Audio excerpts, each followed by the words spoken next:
Today I would like to talk about this guy. You might not recognize him, maybe you do.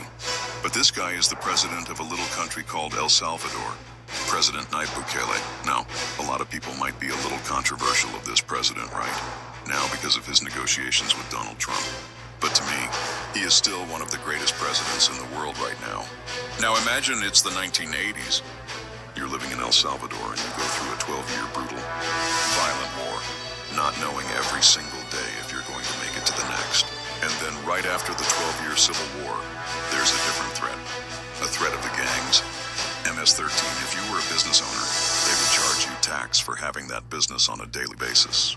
And if you can't pay them, then you or any of your family members can get brutally murdered in a country that it wasn't safe.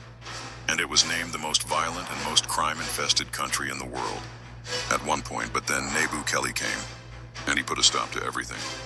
Now Salvadoran life is more happy, comfortable, international. Investments are coming in.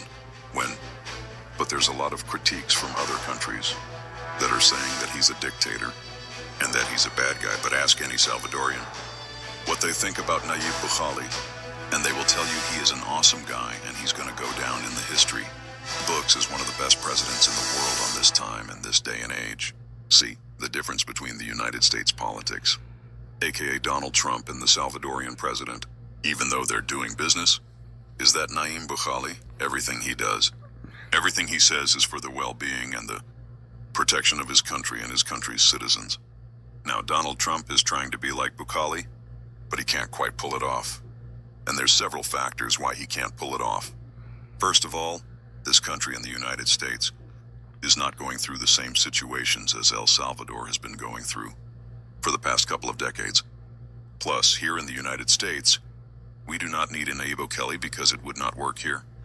We are too privileged, too free, too used to living a good life that we don't need to be liberated. Pretty soon we might need to be liberated because of the things the good old Donnie has created for us when he has given ICE agents powers above any other law enforcements, when he is talking about deploying U.S. military into us land, when he is saying that he doesn't know if he needs to oblige by that U.S. Constitution, when he is talking about the protein American citizens, when he is saying Asians are eating cats and dogs, and don't even make me start with the Epson files to his name is all over them, or Project 2025 now. I apologize to all Donald Trump loyalists and followers, most of them MAGA of Donald Trump. But open your eyes, you can do better. We all are human beings. Comment, like, and subscribe, but before you do, please do your research.